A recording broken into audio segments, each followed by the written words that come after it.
The next one, that is the proliferative phase. We are going to understand the proliferative phase. So what are changes in the proliferative phase, which is the second phase? Okay, so what is the definition of proliferative phase?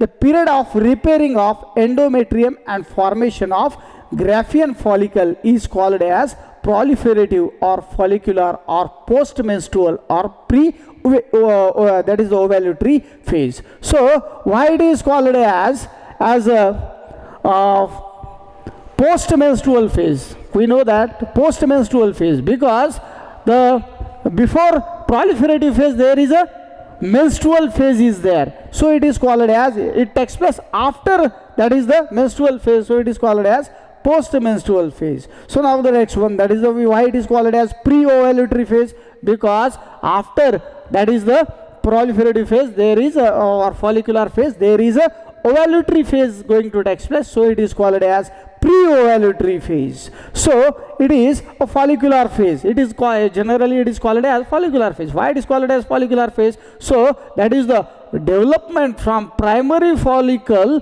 to the Graafian follicle going to take place in this phase. So it is called as follicular phase. Now the duration. So the near about it lasts for 9 days and it begins with the 5th day of menstrual cycle and ends at the 13th day of the menstrual cycle out of the 28 days cycle. So whatever changes going to take place in the ovary as well as in the uterus, and what are hormonal changes we are going to understand in the next slide. That is the whatever ovarian changes are there.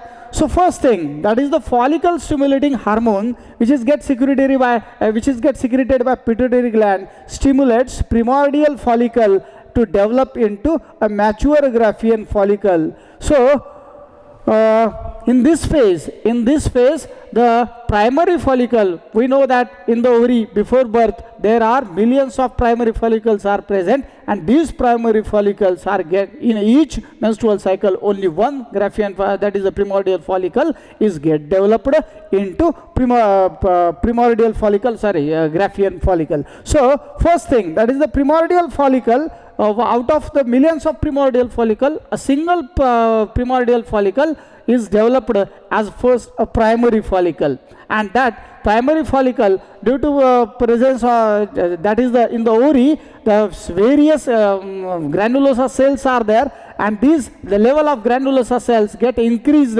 around the that is the egg cell, and it develops as a Graafian follicle after the this phase. After this phase, whatever that is the endometrium, that is the uterial changes going to take place, we are going to understand. So now that is we are going to understand first hormonal changes, and then we are going to understand the uterine changes. Okay, so now what hormonal changes takes place in this slide? That is the low estrogen in the blood had stimulated, that is the gonadotrophic releasing hormone releases, which in turn stimulate the secretion of follicle stimulating hormone from pituitary gland.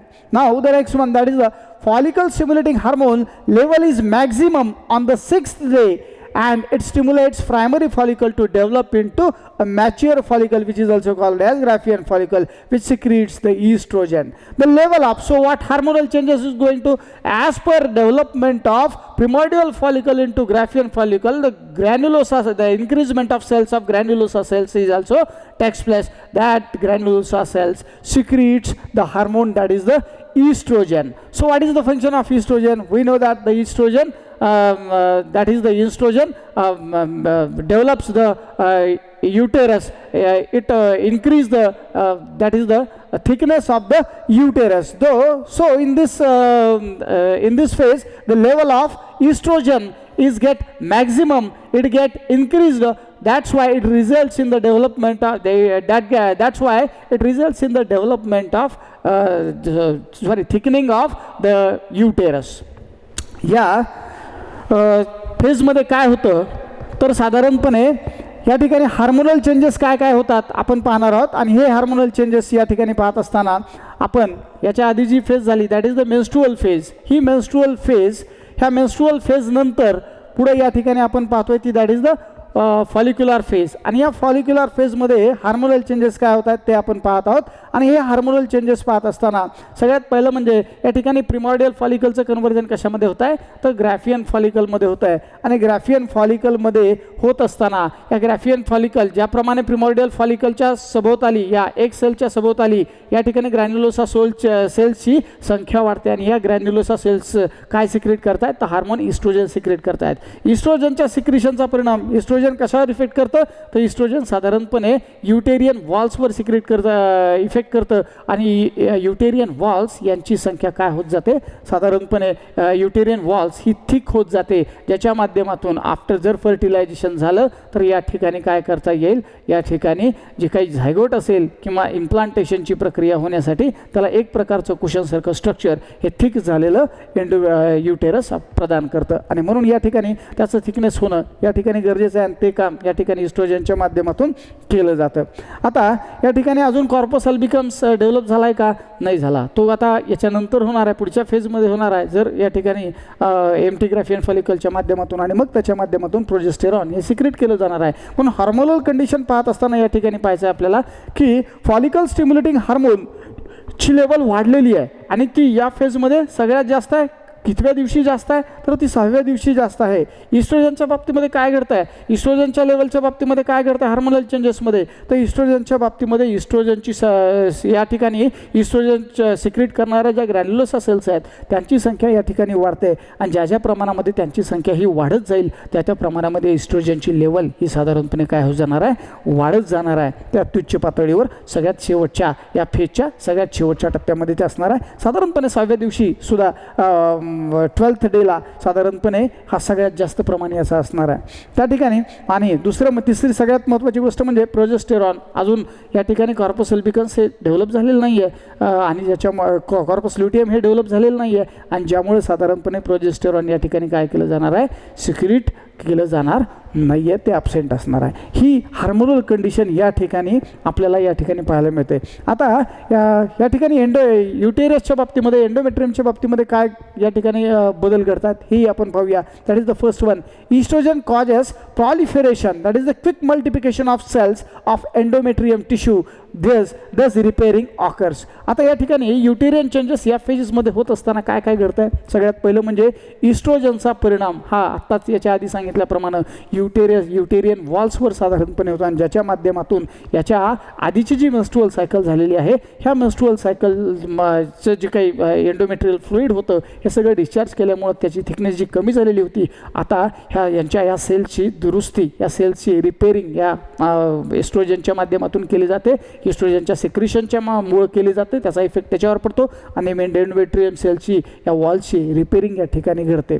या ठिकाणी पुढचा बदल युटेरियसमध्ये करतो, glands and blood vessels are also get repaired. ज्या glands endometrial fluid secrete करणार आहेत, आणि त्याचबरोबर साधारणपणे ज्या रॅप्चर झालेल्या ब्लड वेसल आहेत ज्यामुळे साधारणपणे मेन्स्ट्रुएशन घडून आलं होतं, हे सगळं ह्या ब्लड वेसलसुद्धा आता काय केलं जाणार आहेत रिपेअर केलं जाणार आहेत. आणि रिपेअर केल्यानंतर या ठिकाणी पुढचा परिणाम आपल्याला पाहायला मिळतो, that is the thickness of endometrium increases and it becomes 2.3 mm thickness is now there.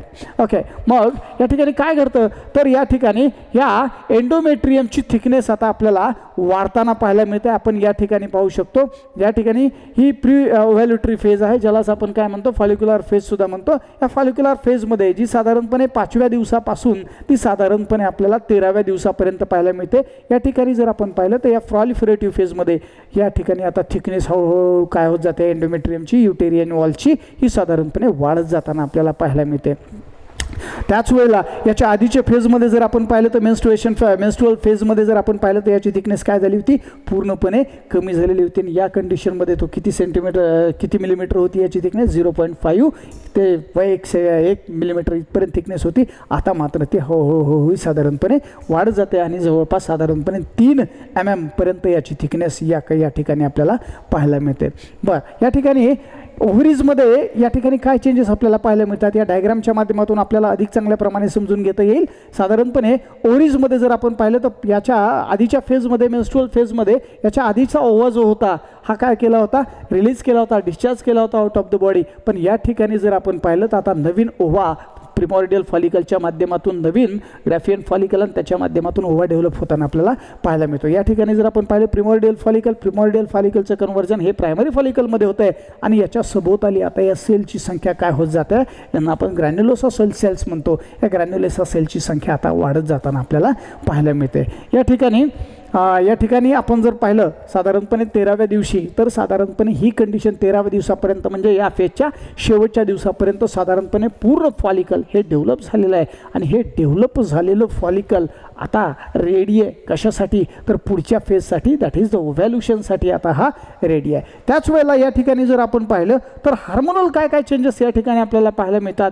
तर हार्मोनल चेंजेस जर आपण पाहिले तर या ठिकाणी आपण पाहूया, दॅट इज द पहिल्या फेजमध्ये जर आपण मेन्स्ट्रुअल फेजमध्ये जर पाहिलं तर या ठिकाणी फॉलिकल सिम्युलेटिंग हार्मोन FSHची ही मात्रा जास्त होती, FSHचं प्रमाण हे जास्त होतं. त्याच वेळेला या दोन हार्मोनचं प्रमाण मात्र कमी झालेलं होतं, दॅट इज द कोणाचं इस्ट्रोजनचंही कमी झालेलं होतं आणि त्याच वेळेला या ठिकाणी प्रोजेस्टेरॉनचं सुद्धा हा प्रमाण कमी झालं होतं. ल्युटिनायझिंग हार्मोनचं प्रमाणसुद्धा या ठिकाणी कमी झालेलं होतं. पण आता या ठिकाणी पुढच्या फेजमध्ये जर आपण पाहिलं, या फेजमध्ये जर आपण पाहिलं तर या ठिकाणी आता फॉलिकल सिम्युलेटिंग हार्मोनची लेवल आता जेवढ्याला तेवढीच आहे, पण या ठिकाणी इस्ट्रोजनचं प्रमाण वाढतंय. कारण काय आपल्याला माहिती आहे की या ठिकाणी काय होतंय, तर या ठिकाणी या ग्रॅन्युलोसा सोलची संख्या आता काय होत जाते, वाढत जाते या फेजमध्ये आणि या सेल्सच सिक्रेट करतात काय, इस्ट्रोजन, आणि ज्यामुळे साधारणपणे ही संख्या आता याची लेवल आता इस्ट्रोजनची लेवल आता काय होते, वाढत जाते. आता ह्या वाढलेल्या इस्ट्रोजनचाच परिणाम हा साधारणपणे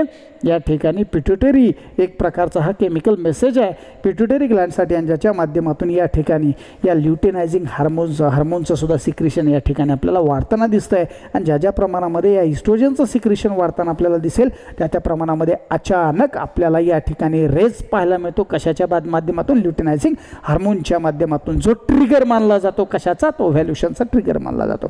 तर या ठिकाणी या फेजच्या शेवटच्या दिवसांपर्यंत साधारणपणे म्हणजे 13व्या दिवसांपर्यंत आपल्याला साधारणपणे ही कंडिशन पाहायला मिळते या सर्व हार्मोन्सच्या बाबतीमध्ये. आता ल्युटिनायझिंग हार्मोनचं प्रमाण मात्र आता वाढलेलं आहे. ते अत्युच्च पातळीला गेल्यानंतर पुढची फेज ही साधारणपणे होणार आहे. पुढची फेज पाहूया आपण, दॅट इज आता याच्या आधीच्या स्लाईडमध्ये ज्याप्रमाणे आपण पाहिलं ल्युटिनायझिंग हार्मोन हे मोठ्या प्रमाणावर सिक्रेट जात होतं आणि ते अत्युच्च पातळीला गेलं की त्याचाच परिणाम हा साधारणपणे ग्रॅफियन फॉलिकलवर होतो. आणि ग्रॅफियन फॉलिकल आहे आता कशामध्ये, ग्रॅफियन फॉलिकल हे साधारणपणे ओह्यूम काय करतं, रिलीज करतं.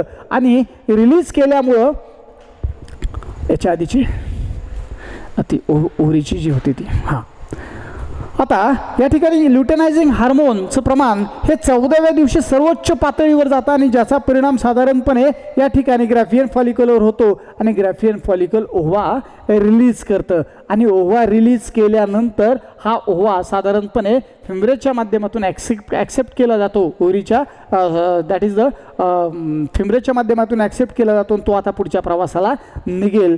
या कंडिशन ही सगळ्यात लहान फेज आपल्याला म्हणता येईल जी साधारणपणे 1 दिवसाची असते. आता हा ओव्हा फर्टिलाइज होण्यासाठी साधारणपणे एक 48 तास या ठिकाणी असतात की ज्याच्या माध्यमातून it waits for the fertilisation. Okay, नाव आता जर काही झालं नाही तर साधारणपणे ही पुढची फेज आपल्याला घेणार या फेजमध्ये.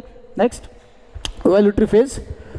हार्मोनल चेंजेस काय करतात ओव्हॅल्युटरी फेजमध्ये. ओव्हॅल्युटरी फेजची डेफिनेशन सगळ्यात पहिल्यांदा समजून घेऊया. दॅट इज द ओव्हॅल्युटरी फेजची डेफिनेशन.